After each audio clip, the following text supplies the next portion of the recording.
Could Yamamoto have defeated Aizen in the Fake Karakura Town battle? It's an interesting debate that people have been having really ever since the Arrancar Arc wrapped up, and for good reason. That being that we've never really been able to glean a satisfying answer to this question one way or the other. When it came to the Fake Karakura Town, there really were two titans of power on opposing sides of the war, Yamamoto and Aizen, the two commanders of their respective armies. And while I've personally always held the belief that Kubo has always presented Yamamoto to be the absolute apex, the peak of pure raw Shinigami destructive power, there is no denying that Aizen is of course devilishly strong as well, having at this point in the story taken out virtually every single fighter on the side of good to finally confront Yamamoto himself. And don't forget as well that Aizen will soon be in the process of fusing with the Hogyoku. So what we have on our hands here is truly an explosive battle for the ages. Now in this video I just want to present my thoughts as to who might win this fight were it actually allowed to play out, unlike what happened in the story itself where it was interrupted. And I'm really interested to hear what you think as well in the comments down below. Now this is just for fun, but let me know if you think I've missed anything, or if you disagree with me, or even if you agree with my take on this as well, and I'd love to hear your thoughts on who you think would be the victor down below. Before we really dive into the sort of theory crafting, let's take a look at what morsel of a fight we actually get in the canon story itself first to really set the stage. So like I said, Aizen has just taken out almost every single captain level fighter who has come up against him. He has defeated all the Gotei 13 officers, as well as the Vizard army too, leaving in his words Yamamoto as the only captain remaining that has any kind of fighting ability. And it's honestly a really cool moment. Aizen watches as Hitsugaya and the rest fall to the ground, and he tells them to observe the remainder of this fight and watch helplessly as they lose. And suddenly an enormous torrent of powerful searing flame erupts behind him, casting a shadow across Aizen as Yamamoto himself emerges from the center of this tower. And it's just a really badass moment. I absolutely love the theme that plays in the anime. But Aizen sort of turns to him and gloats smugly as well about how Yamamoto is far too late to do anything about what's going to happen. He's too late to make any kind of a change in the war whatsoever, and he really shouldn't have bothered showing up.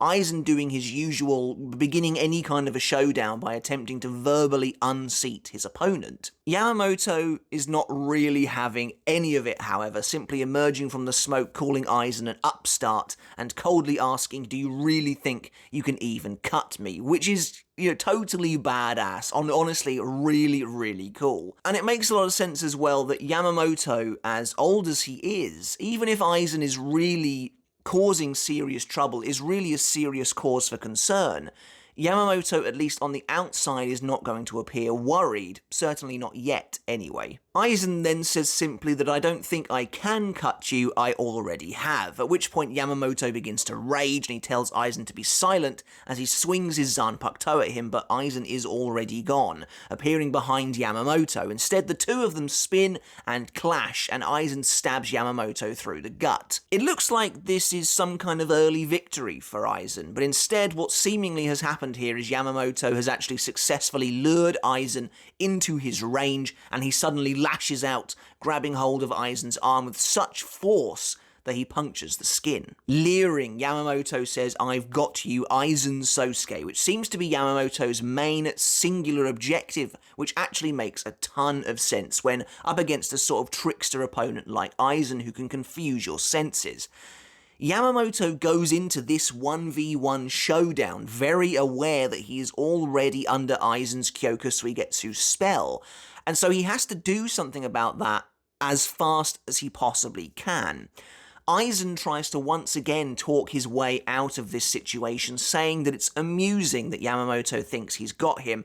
How does he even know that the arm he's holding is real? And Yamamoto agrees with him. He says that, that would be the case if I was simply going by my sight or the feel of the blade. However, there's no mistaking the Reiatsu on the sword that's currently pierced my stomach. And he knows because of the Reiatsu that Aizen is really there right in front of him. And this is everything Yamamoto was after. He wants to take care of Aizen in one fell swoop, and crucially not give him any openings with which to utilise Kyoku Suigetsu like the other captains did before him. Yamamoto says that his opportunity is now ripe, and he activates the frankly awesome looking ability Enetsu Jigoku, quite literally trapping Aizen within a vortex of hell. Aizen commends the kind of callous cunning of the Captain Commander, saying, you know, you were setting up this attack while I was defeating all of your officers. And Yamamoto says, don't try and toy with me, they've all been prepared for this moment. And he will destroy Aizen inside of Enetsu Jigoku, along with himself. So Yamamoto is prepared to die here, and now to ensure that the threat of Aizen has gone for good. And Aizen says, you know, well, your officers are all going to die as well. Again, trying to talk his way out of the situation, and Yamamoto firmly stands his ground and says they are all prepared. They have all been ready and waiting for this, to die in order to exterminate great evil. That is what it means to be a member of the Gotei 13. And it's at this point, where it looks like Yamamoto might be able to secure some kind of a victory, that Wonder Weiss appears on the scene, cancelling Ryujin Jaka, sealing it within his blade, and dispersing the current flames and changing the course of this fight completely. But how would this fight have gone if Wonder Weiss hadn't been involved? And Wonder Weiss's involvement in general is indicative of how this fight might have played out. And I have some thoughts personally on where I think things could have gone, so let's get into it. Firstly, a look at the fighters themselves. Obviously, we know virtually everything we need to know about the major villain of Bleach, Sosuke Aizen. And this is a guy who has mastered virtually every single form of Shinigami combat, whether that's Zanjutsu, Kido, Hoho, or Hakuda. Aizen is pretty much king of it all. And while he's never used Bankai in the main series, and therefore it can't really be a consideration, his Shikai Kyoku Suigetsu is nearly all-powerful and is virtually all-encompassing anyway.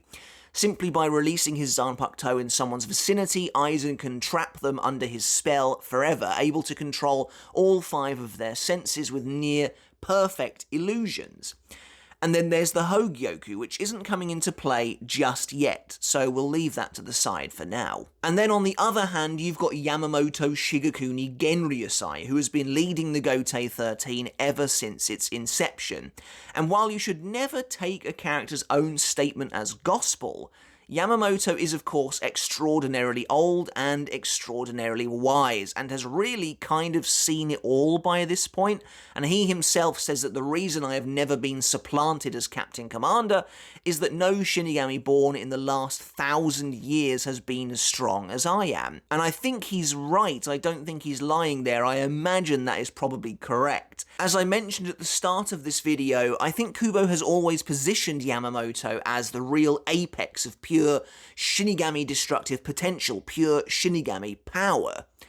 It's when you start bringing in this idea of transcendence into the mix that Yamamoto begins to be left behind a little bit, and again, we'll get there in a moment. I think Yamamoto is sometimes unfairly characterized as being of low intelligence, or at the very least having average intelligence, in a game where there are some chess masters like Aizen who are about 10 steps ahead at all times. But if anything, I think this small snippet of battle that we actually get to see in the story itself really shows that Yamamoto is able to think ahead of the game, and knows exactly what his objective is and how to achieve it. And that objective was to get Aizen in close to him, capture him, and ensure that he knows he has the real deal. Effectively, Yamamoto identified Aizen's weakness immediately and capitalized on it, but Aizen is able to do the exact same thing. And again, we get the sense of him being 10 steps ahead, as he has already prepared Wonder Weiss long ago for the inevitable confrontation with Yamamoto. There's a couple of interesting things to note about all this. So within the story itself, there are a couple of things that I think show that Aizen at least believes that he would struggle against Yamamoto in their current forms, one being the appearance of Wonder Weiss that makes it pretty obvious that Aizen was concerned about Ryujin Jaka going into this battle, where he felt he needed a contingency plan to deal specifically with Yamamoto's Zanpakuto. toe. And Aizen himself even says later on that your Ryujin Jaka is the ultimate Zanpakuto. Of that there can be no doubt. Were we to face off toe-to-toe 1v1, you would probably win. Those are Aizen's words, and Aizen is a character whose words have great meaning. As he says to Yamamoto himself later on, because you refuse to listen to me, you fail to heed my words' true meaning. And so everything Aizen says, although laced with guile and laced with false truths, a lot of what he says is the real truth of a situation. And so if Aizen, who is immensely arrogant and very self-serving in regards to his own power, believes that he would lose in a 1v1 to Yamamoto in their current states, that's very important, then I think he would. I think Aizen would probably lose in a straight fight of their powers. Sure, Aizen's Zanpakuto does give him some kind of an advantage. Yamamoto is well aware that he's under a spell, but there's not a lot you can do about it.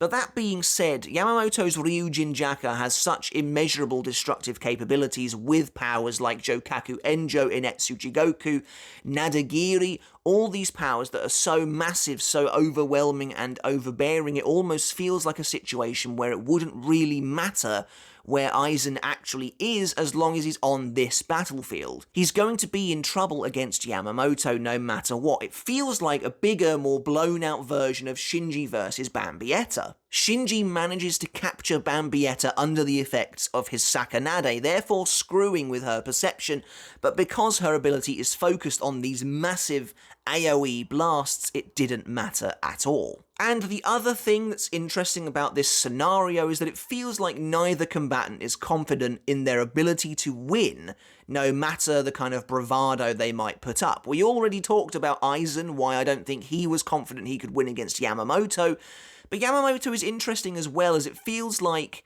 he wasn't confident either.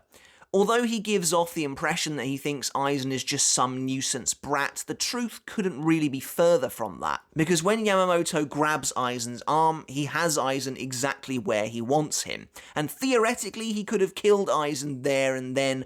Again, Hogyoku notwithstanding, from Yamamoto's perspective, he presumably could have killed Aizen there and then.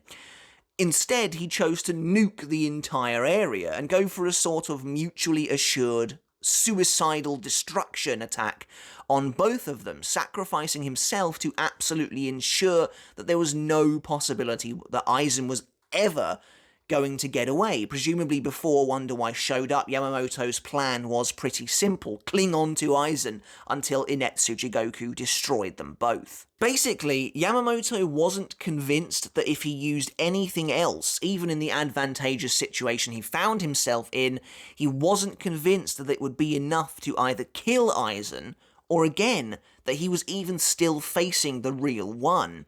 Now, presumably Yamamoto is pretty confident that this is the real Aizen and, as he mentions earlier, the Reiatsu in his gut, but presumably there was always some inkling in the back of Yamamoto's mind that maybe I am still under the effects of the spell here, or maybe Aizen will devise some way of getting away from this.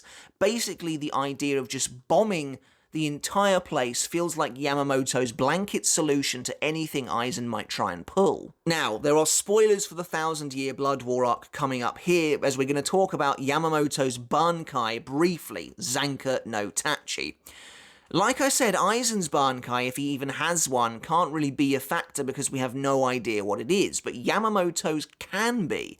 And Yamamoto's Bankai is so absurdly overpowered that it's difficult to devise of a scenario where it doesn't win him the day. Grabbing Aizen point blank like that and activating Zanka no Tachi means that Yamamoto can now attack Aizen with powers capable of erasing things from existence, or even activating Zanka no Tachi West and just sort of simply erasing Aizen's arm from existence, as we see him do exactly that to Royd Lloyd's sword. So we know that Yamamoto has that power when the tip of the blade using Zanka no Tachi East strikes the floor. It basically just opens up this massive neat crevice where that part of the ground is just now no longer there.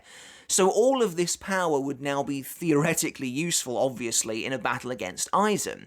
And you have to also imagine that if Yamamoto was using Zanka no Tachi West, that would give him a big upper hand, because Aizen, even if he was using Kyoka Suigetsu, wouldn't be able to come close to him.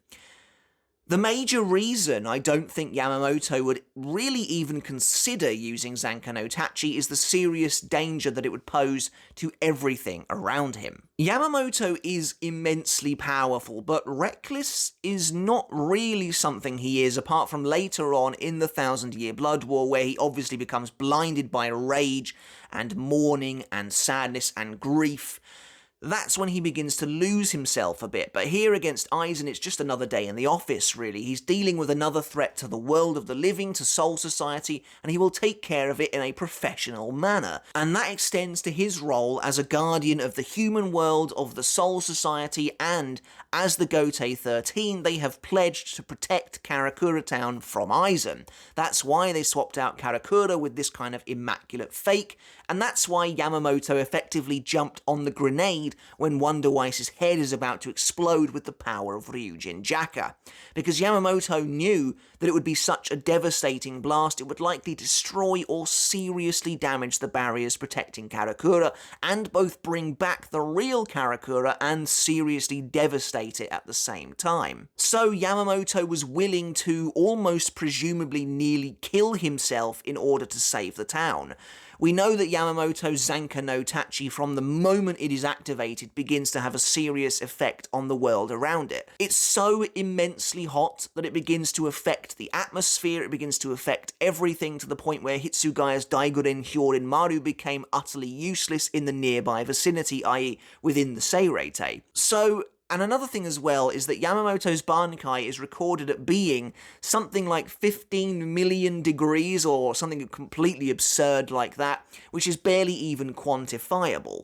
But what that means is if the Soul Society, which I think we can reasonably assume is perhaps more sturdy, more hardy than the more fragile and delicate human world, much in the same way as the Shinigami are compared to humans, and his Zanka no Tachi was already having an effect on Soul Society, imagine how quickly it would decimate the battlefield they are in if it was activated, how quickly those pillars would probably begin to crumble, and how quickly Karakura Town itself and its residents will begin to suffer and feel the effects of Yamamoto's Bankai. Now perhaps Yamamoto could kill Aizen so quickly with Zanka no Tachi it wouldn't work anyway.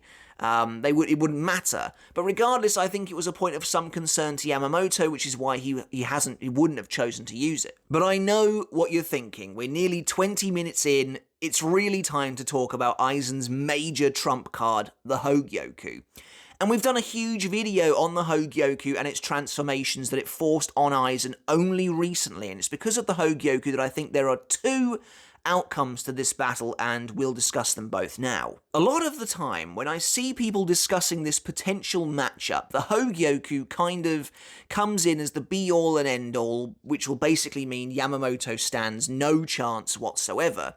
And while I want to get into that in a little bit, I think one thing that people always forget and never bring up whatsoever is that the Hogyoku isn't just like a light switch. It doesn't just make Aizen transcendent the moment he is fused with it. It takes a long time for the Hogyoku to finally activate, to wake up, and begin to read and understand Aizen's soul. It's only until he begins to fight Isshin, and after they have fought for a little while, Aizen is beginning to tire, he is beginning to reach the absolute limit of his Shinigami self, that he finally says with a smirk on his face as he realizes the Hogyoku is finally starting to understand who he is, what he wants, and is beginning to restructure his soul. Up until that point, I think it's pretty safe to assume, and I am only assuming, that the Hogyoku isn't doing too much to Aizen outside of maybe just protecting him and making him sturdier than he was before, but he is certainly not transcendent until at the very least, cocoon form Aizen, because the Hogyoku hasn't started to break him down yet, or restructure his soul. It takes a while for it to actually understand what he wants, what his heart is after. And I think that's why Kubo made a point of Aizen saying to Isshin that I am reaching my limit, the limit of my Shinigami self. Isshin even notices that Aizen is beginning to slow down, he's beginning to tire out, and that's because Aizen has been fighting for quite a while at this point. and his Shinigami body can only take him so far. It's only once the Hogyoku accepts and understands him and begins to transform him that Aizen gets this new lease of life, that Aizen becomes this extremely dexterous warrior, that Aizen becomes this transcendent godlike figure. So, what am I getting at with this? Well, basically, I think that before Aizen's body began to accept the Hogyoku and the other way around as well, Yamamoto would probably be winning this fight, and probably would win it outright as well. If Yamamoto is able to kill Aizen, crucially before the Hogyoku starts to break him down and change his body, I think Aizen probably stays dead. Although it's very hard to say for sure, it is mere speculation on my part. But I do think that distinction is absolutely crucial.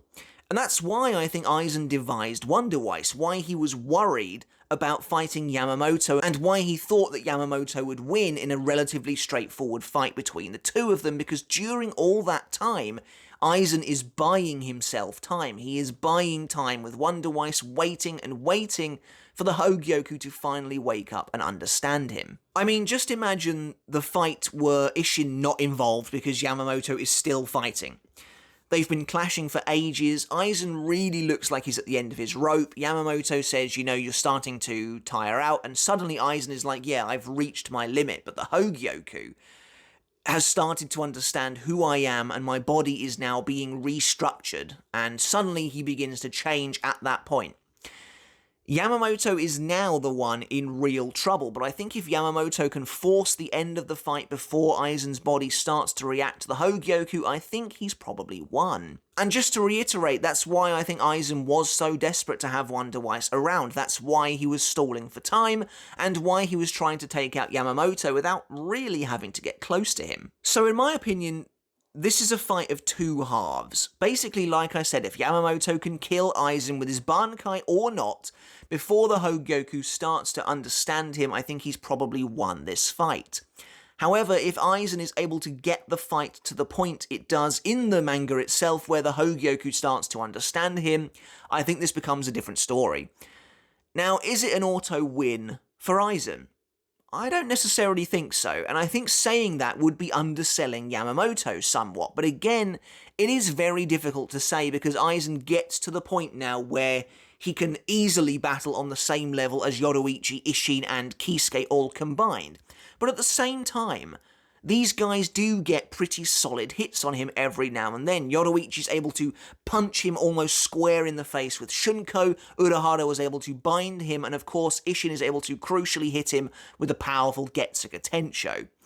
So what I'm getting at is I don't necessarily think there's any reason why Yamamoto isn't as capable as those three, and why he wouldn't be able to land megaton hits of his own. The problem is that by this point, I really do believe Yamamoto is at the top, the absolute top of the Shinigami game. It's just that Aizen is now above what that means, what it means to be a Shinigami. I think it would have been really fascinating to see if Yamamoto could still sense Aizen's presence once he had become the cocoon. Personally, I don't think he would be able to. This is why Ichigo is supposed to be the real special case, in that he still can sense Aizen, and that's why he's their last hope. So I really do think at this point Yamamoto would be fighting a real uphill battle to keep up with Aizen. And at this point as well, the Hogyoku is determined to drive Aizen as far as he can possibly go, and so he will just keep on regenerating, keep on evolving. It's interesting because we don't really know the parameters of Aizen's evolution. If Yamamoto reduced him to nothingness the way he carves Roid almost in two, but then say he carved Aizen in two again, so that Aizen's body was just completely bisected both ways, would he be able to recover from that? And I think the answer is probably yes. Based on what evidence we have in the story itself, Aizen's body is totally ruptured by Gin's Bankai, to the point where, you know, like he's missing a big chunk of himself, and the Hogyoku still forcefully stitches him back together again, kind of turning him into a monster at the same time. And so I think the exact same thing would probably happen here, but like if Yamamoto used Zanka no Tachi and turned Aizen into just literal ash, a pile of ash, to the point there was nothing left. I mean, what happens there? You know, do we get a Gerard Valkyrie situation where the Hogyoku is like floating ominously and rebuilds Aizen's body from scratch? That would be kind of neat to see. But this is all pure speculation on my part at this point, but the main point I want to make is that I think this is where Yamamoto really struggles and it becomes a real battle of attrition, and I think eventually Yamamoto loses. The problem with the Bankai like Zanka no Tachi is it's really difficult to imagine how someone like that would actually lose with a shield that effectively stops anything from coming near it without removing it from existence. I mean, how does Aizen get over that? By sheer brute forcing it? This idea of Reiatsu negation between two powers that are on totally different scales of power is seriously nebulous and really is only used by Kubo for dramatic effect. For example, when you're supposed to think that Soifon has successfully used Nigeki Kisatsu against Aizen, and it's a dramatic moment that her power hasn't worked. And the same goes for when Ichigo tries to strike Zaraki. That being said, what I think, and maybe this is again totally spitballing, but what I think this is supposed to show is that Soifon is on such a different level to Aizen that that's where you get the negation. But I don't think that Aizen is likely to be able to negate someone like Kyoraku's attacks, for instance, because Kyoraku is still a ways higher than Soifon. So, you know, there's probably multiple tiers within Reiatsu classes. Soifon is maybe closer to the lower end of the captain class, while Kyoraku would be closer to the higher end, and Aizen would likely be above that even still. And obviously Yamamoto is going to be closer to that higher end. So I don't think even after Aizen begins to become transcendent that Reiatsu negation would really play any kind of a role. I mean, Gin's power works no problem. So I think outside of dramatic effect, Reiatsu negation can't really be used as a legitimate variable here. Another question is, could Yamamoto muster enough power in one single hit to affect Aizen in the same way that Ichigo's Mugetsu did? And I just don't think so. I don't think you can, because I think that was supposed to be the absolute pinnacle of power in Bleach at that time. Ichigo is a true transcendent being.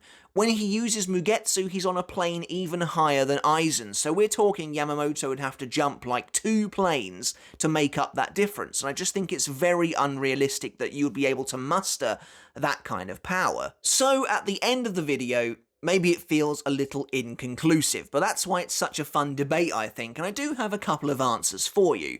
In my personal opinion, I think in a battle between Aizen and Yamamoto as they appear in the Fake Karakura Town, before the Hogyoku starts to truly affect Aizen's body, Yamamoto can probably win that fight. I think that's why Aizen was concerned about facing him head on. Post-Hogyoku transformation, however, and this becomes a real uphill battle for our Captain Commander. Aizen is just going to keep on transforming, and once he becomes transcendent, he is quite literally on a wholly different level to Yamamoto. And so I think eventually, I don't think Yamamoto would go down instantly, but I think eventually Aizen would win and come out on top. I even think Yamamoto on his own could potentially force a couple of evolutions out of Aizen, but really it's just a battle that eventually Yamamoto is going to lose at. So that's it for this video, guys. Let me know in the comments below what you think. Again, this is just for fun. It's just me spitballing my own ideas, my own speculation as to who would win between these two characters in the Fake Karakura Town arc. We're not talking about the 1,000-year Blood War or anything like that. This is based on what we get to see in the Fake Karakura Town itself.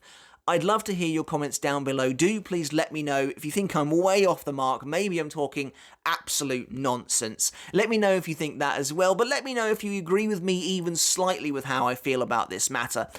But guys, this was actually a really fun video to make, so I really hope you enjoyed it. Don't forget to leave a like if you did. Make sure to hit subscribe as well. We're so close to 150,000 subscribers now, which is totally insane.